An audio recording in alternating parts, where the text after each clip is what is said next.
É um prazer muito grande estar com vocês no canal Espiritismo na Prática. Eu quero agradecer de início o convite que me foi gentilmente formulado pelo nosso amigo e irmão Jefferson, para que possamos fazer estudos regulares da obra de André Luiz. Então, gente, é interessante, porque a obra de André Luiz ela tem um valor extraordinário para aqueles que querem conhecer um pouco mais de Espiritismo, porque ela comenta em detalhes a atuação dos espíritos no mundo espiritual. E a interação do trabalho do mundo espiritual com o nosso mundo de encarnados. Como que os espíritos atuam aqui na crosta para ajudar nas mais variadas situações que necessita da presença deles, etc. Então, o André Luiz descreve não somente o mundo espiritual nas vizinhanças do nosso planeta, mas também descreve a atuação do mundo espiritual nos trabalhos de auxílio aos encarnados. Isso é o que de início chama a atenção. Em segundo, que o primeiro livro dele, Nosso Lar, é um livro que foi lançado em 1943. Portanto, ele já está com 82 anos de lançamento. É o livro mais lido da coleção André Luiz e é um dos livros mais lidos que foram feitos através da mediunidade de Chico Xavier. De todos os 412 livros, 413 livros que Chico Xavier teria recebido psicograficamente, o Nosso Lar é um dos mais lidos. Até eu me lembro agora com muito carinho da nossa amiga Sueli Schubert, né?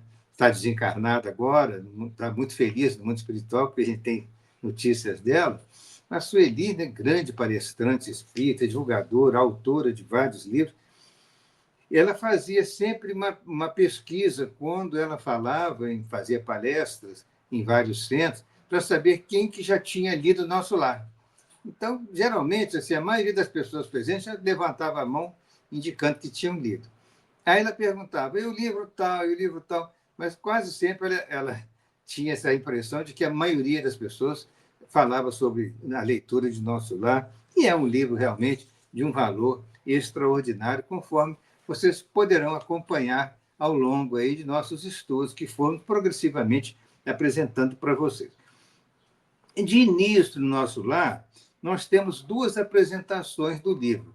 Uma feita por Emmanuel, porque Emmanuel, por ser o guia espiritual de Chico Xavier, Emmanuel administrava toda a obra psicográfica que viesse através do Chico Xavier. E, certamente, André Luiz precisou de algum tempo, né, para uma afinização fluídica com o médium para iniciar o trabalho dele. O primeiro trabalho feito foi Nosso Lar, no qual André Luiz conta a sua própria experiência, né, na sua desencarnação, na sua vida, as dificuldades que ele passou nas zonas de sofrimento, como que ele foi acolhido para a colônia Nosso Lar, descreve a colônia com muitos detalhes e descreve toda a evolução do seu trabalho, do seu aprendizado e da sua dedicação aos sofredores, aos quais ele se envolveu com um carinho muito grande naquelas regiões tristes lá do Ministério da Regeneração, as chamadas câmaras de retificação, com a sua grande amiga Narcisa. Mas ele nos conta o trabalho que ele teve na colônia, os conhecimentos que ele teve com várias pessoas, vários trabalhadores da colônia, a divisão administrativa, político-administrativa de Nosso Lar, com seus ministérios, com o Palácio da Governadoria. Muito lindo o livro, muito detalhado, e que muitos irmãos receberam, alguns até assim achando que isso aí está parecendo uma obra de ficção. Será que tem isso tudo mesmo no mundo espiritual? Pensavam alguns. É perfeitamente natural que houvesse dúvidas em relação a uma situação inteiramente nova que estava sendo apresentada. Assim, o Emmanuel vai nos dizer aqui, na apresentação do livro, ele diz assim, novo amigo. Os prefácios, em geral, apresentam autores exaltando-lhes o mérito e comentando-lhes a personalidade. Aqui, porém, a situação é diferente. Embalde, os companheiros encarnados procurariam o médico André Luiz nos catálogos da convenção. Por vezes, o anonimato é filho do legítimo entendimento e do verdadeiro amor. Para redimirmos o passado escabroso, modificam-se tabelas da nomenclatura usual na reencarnação. Funciona o esquecimento temporário como bênção da divina misericórdia.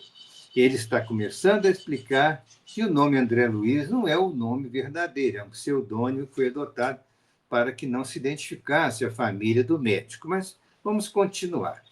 André precisou igualmente de cerrar a cortina sobre si mesmo, deixar o passado. É por isso que não podemos apresentar o médico terrestre e autor humano, mas sim o novo amigo e irmão na eternidade. Portanto, Emmanuel está explicando que não vai ser revelada a identidade dele como médico na sua última encarnação, mas que ele está sendo apresentado, sim, como um novo amigo e irmão na eternidade. Por trazer valiosas impressões aos companheiros do mundo, necessitou ele despojar-se de todas as convenções, inclusive do próprio nome, para não ferir corações amados, envolvidos ainda nos velhos mantos da ilusão. Os que colhem as espigas maduras não devem ofender os que plantam à distância, nem perturbar a lavoura verde ainda em flor. Então, é importante que não haja identificação pessoal para evitar a identificação da verdadeira família dele, que muitos descendentes estão ainda aqui, né, na cidade, provavelmente na cidade do Rio de Janeiro, e aí não é interessante que haja identificação, até porque muitos deles, provavelmente não sendo espíritas, não gostariam de ter o nome do pai ou do avô colocado num livro espírita. Poderia criar alguma dificuldade. E toda a interpretação do conhecimento pode gerar, às vezes, alguns problemas, até mesmo de ordem judicial. Então, para evitar isso, é o novo irmão que é apresentado com muita humildade e que adotou este pseudônimo. Reconhecemos que este livro não é único, porque outras entidades já comentaram as condições da vida além túmulo. Há, sim, outros livros, através de outros médiuns, até médiuns, né, no exterior, Inglaterra, Estados Unidos, na Europa continental, que alguns chegaram a escrever sobre o mundo espiritual, mas nunca com esses detalhes da experiência pessoal pela qual André Luiz passou e descreveu com muitos detalhes. Entretanto, de há muito desejamos trazer ao nosso círculo espiritual alguém que possa transmitir a outrem o valor da experiência própria, com todos os detalhes possíveis, a legítima compreensão da ordem que preside o esforço dos desencarnados, laboriosos e bem-intencionados, nas esferas invisíveis ao olhar humano, embora intimamente ligadas ao planeta. Quer dizer que Emmanuel, que já vinha, né, acompanhando todo o trabalho mediúnico do Chico, que vinha administrando, né, como guia espiritual, né, o advento de inúmeras obras que vieram por Chico Xavier, e ele, nessas alturas, achava que era interessante que tivesse um irmão que pudesse apresentar novas informações, mas que ele contasse a sua experiência de vida. Assim é André Luiz, ele conta a sua experiência de vida para nós, com muita humildade, fala dos erros que ele já havia cometido, fala que, naturalmente, precisou de passar por alguns anos de sofrimento, né, nos planos inferiores da Terra, chamada região do umbral, mas que ele foi acolhido com muito carinho, foi atendido na colônia, enfim, ele vai descrevendo, né, toda a sua nova experiência no mundo espiritual, e falando de todos os grandes trabalhadores do mundo espiritual que atuam em benefício de muitos encarnados aqui na Terra. Que depois, nos livros subsequentes da coleção, ele vai contando a sua própria experiência no aprendizado com grandes orientadores do mundo espiritual, né, orientadores estes ligados à colônia do nosso lar, e que eram verdadeiros instrutores para o aprendizado de André Luiz, para que André Luiz também pudesse trazer para nós, via mediúnica, todo esse conhecimento e todo esse aprendizado dele. Certamente que numerosos amigos sorrirão ao contato de determinadas passagens das narrativas. O inabitual, entretanto, causa surpresa em todos os tempos. Quem não sorriria na Terra anos atrás, quando se lhe falasse da aviação, da eletricidade, da radiofonia, e diremos nós hoje mais, né, da televisão, da informática, da internet, se nós falássemos isso há um século atrás, as pessoas, isso aí é ficção, isso não existe. Quer dizer, natural que as criaturas tenham, né, a surpresa e a perplexidade, a dúvida, que isso faz parte de todos os aprendizes que ainda não passaram pela lição. É natural e é muito justo. Não comentaríamos, desse modo, qualquer impressão alheia. Todo leitor precisa analisar aquilo que lê, isso é natural. Reportamos-nos, pois, tão somente ao objetivo essencial deste trabalho. O Espiritismo ganha dilatada expressão numérica e milhares de criaturas interessam-se pelos seus trabalhos, modalidades, experiências. E neste campo imenso de novidades, todavia, não deve o homem descurar de si mesmo. Não basta investigar fenômenos, aderir verbalmente, melhorar a estatística, doutrinar consciências alheias, fazer proselitismo, quer dizer, buscar novos adeptos, né? E conquistar favores da opinião, por mais respeitável que seja no plano físico. Agora, Emmanuel coloca uma frase muito importante. É indispensável cogitar do conhecimento dos nossos infinitos potenciais, aplicando-os, por nossa vez, nos serviços do bem.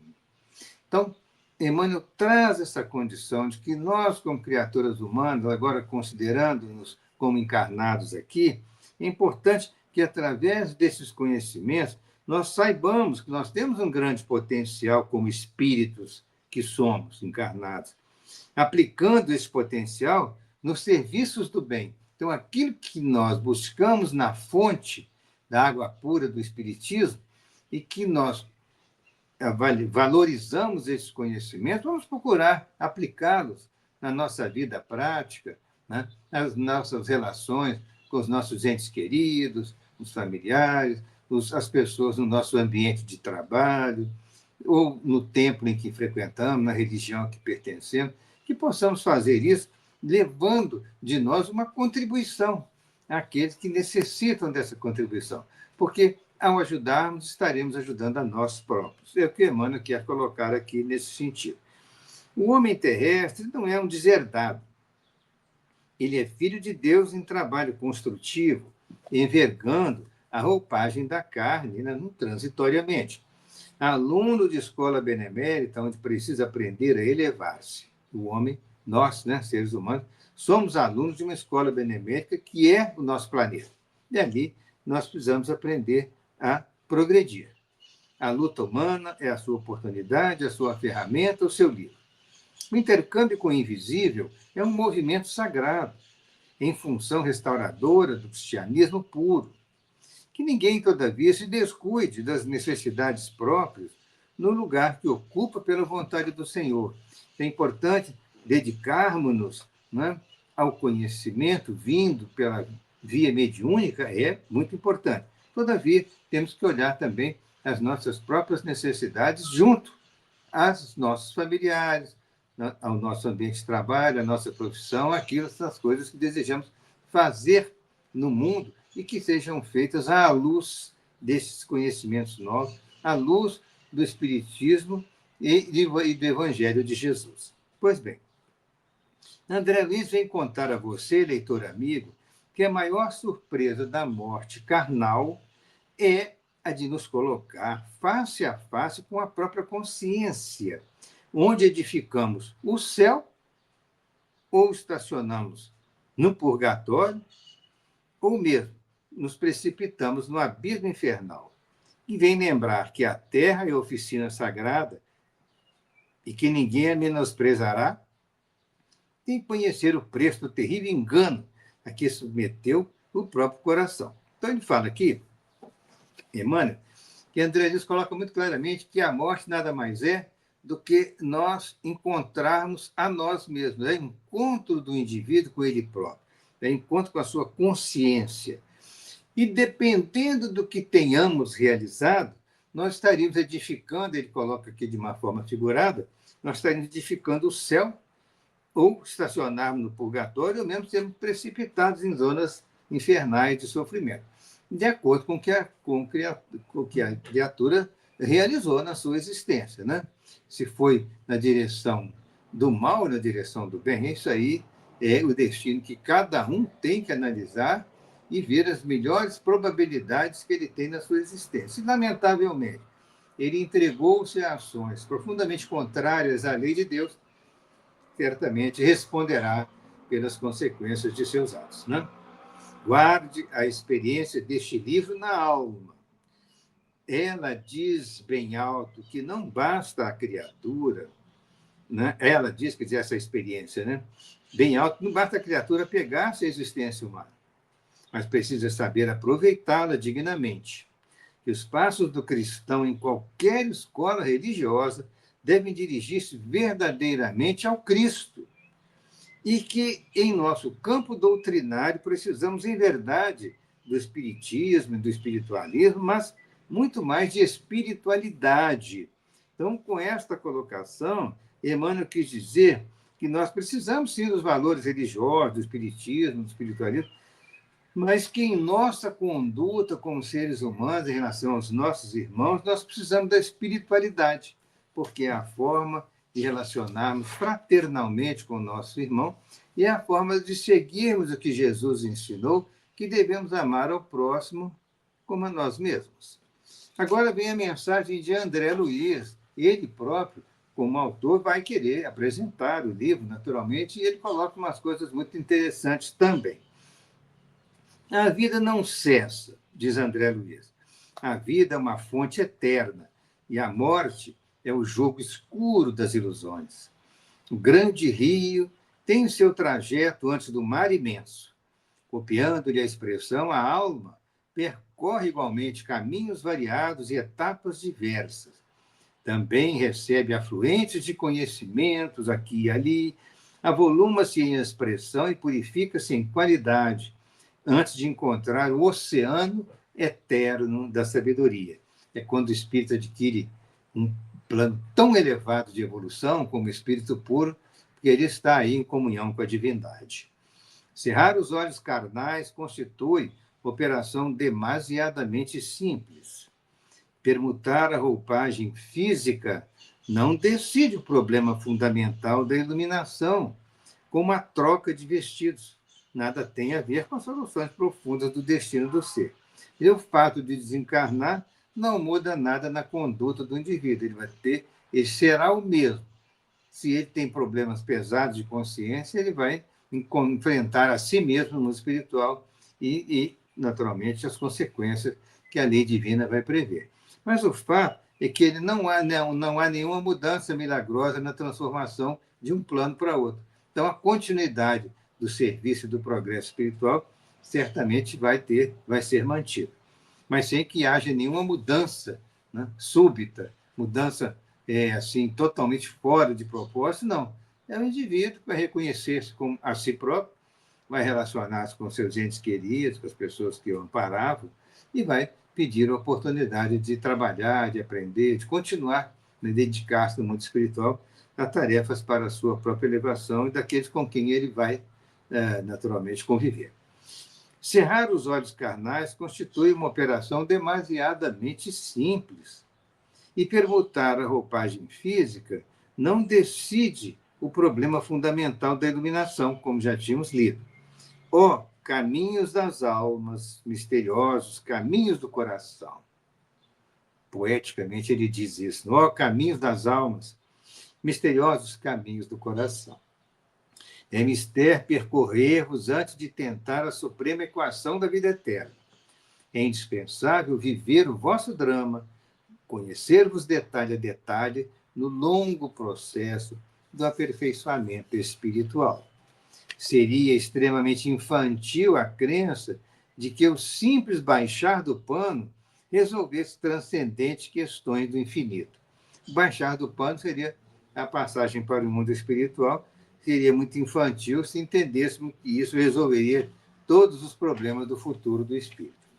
Aí ele diz uma síntese magistral aqui, olha, uma existência é um ato, um corpo, uma veste, um século, uma vida.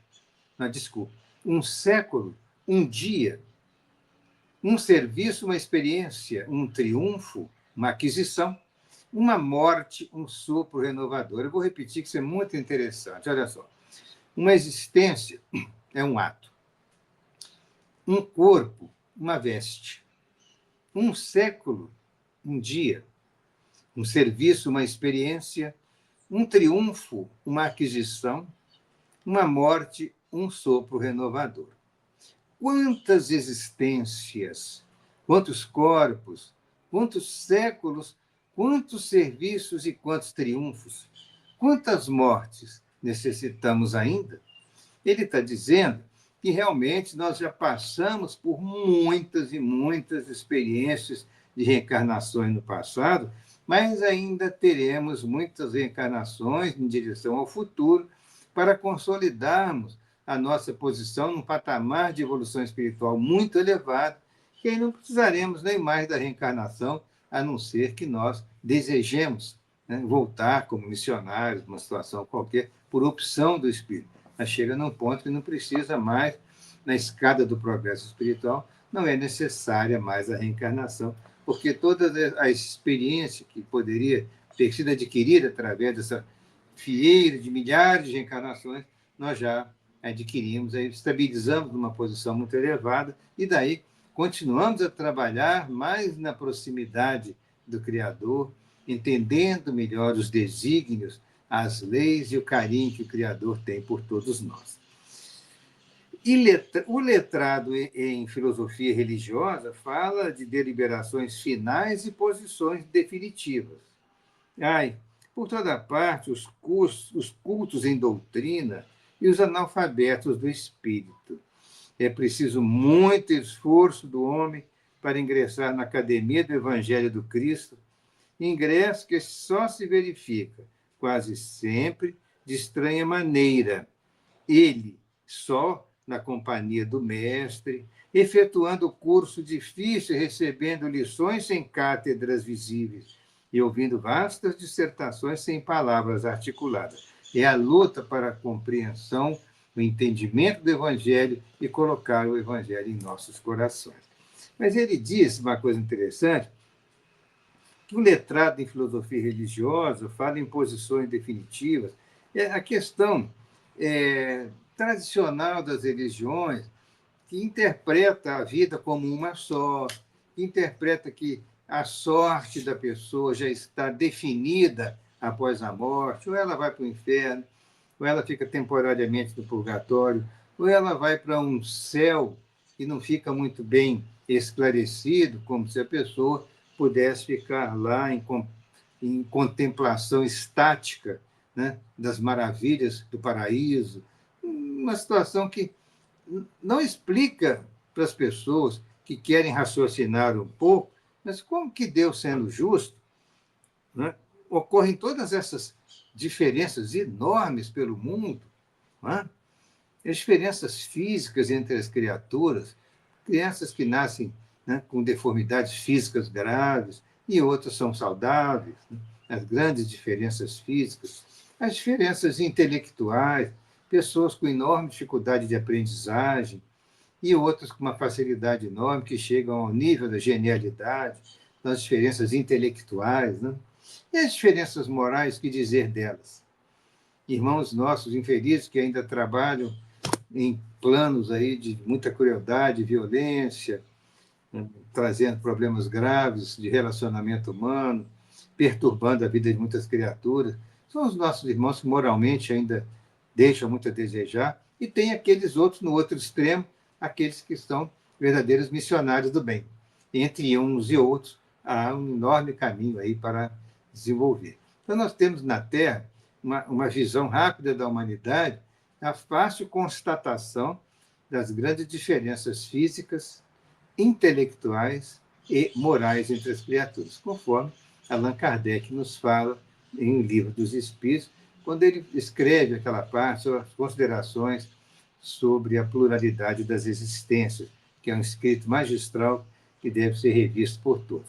Então, quando a pessoa não entende isso, né, ela entende que, sendo uma vida só, a sorte da criatura já estará fixada após a sua morte, e isso traz uma situação de muita preocupação para as pessoas. Ou, por outro lado, traz até um certo afastamento. Ah, não, isso aí, não posso acreditar nisso, não quero saber dessas situações, porque eu não quero saber o que vai acontecer comigo depois. Ele se afasta, porque a interpretação é muito rigorosa e é muito radical e não coaduna com a ideia de um Deus justo. A justiça divina só pode ser explicada pela reencarnação, como todos nós sabemos. Pois bem, é muito longa, portanto, é a nossa jornada laboriosa. São as encarnações pelas quais já passamos e pelas quais iremos passar. Nosso esforço pobre quer traduzir apenas uma ideia desta verdade fundamental. Grato, pois, meus amigos, manifestamos-nos junto a vós, outros, no anonimato, que obedece à caridade fraternal. A existência humana apresenta grande maioria de vasos frágeis, que não podem conter ainda toda a verdade. Aliás, não nos interessaria agora, senão, a experiência profunda com seus valores coletivos. Não atormentaremos alguém com a ideia da eternidade. Que os vasos se fortaleçam, em primeiro lugar, as criaturas. Né? Forneceremos somente algumas ligeiras notícias ao espírito sequioso dos nossos irmãos na senda da realização espiritual e que compreendem conosco que o espírito sopra onde quer.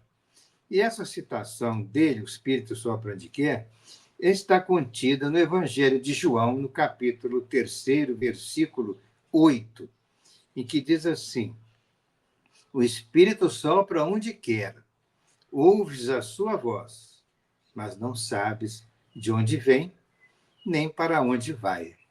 Assim é todo aquele que foi gerado do Espírito.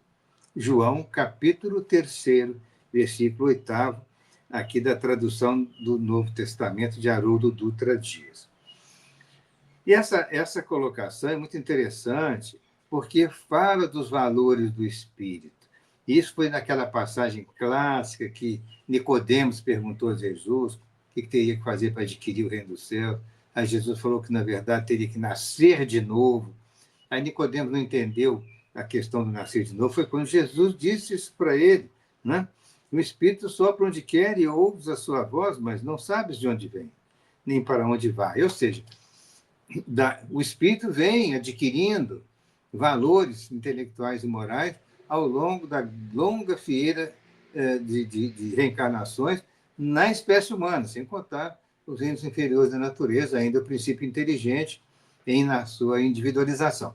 Mas falando do espírito como na condição humana, ora, são milhares de encarnações que já tivemos na Terra e teremos outras pela frente, porque o ser humano, desde os primeiros hominídeos, nós podemos constatar pelo menos aí uns 2,5 milhões de anos a 3 milhões de anos, e são muitas encarnações nesse período, até chegarmos ao Homo sapiens, que é a espécie atual nossa aqui na Terra, mas tivemos os antecessores do Homo sapiens, em que o espírito estava no seu primitivismo, mas estava em aprendizado.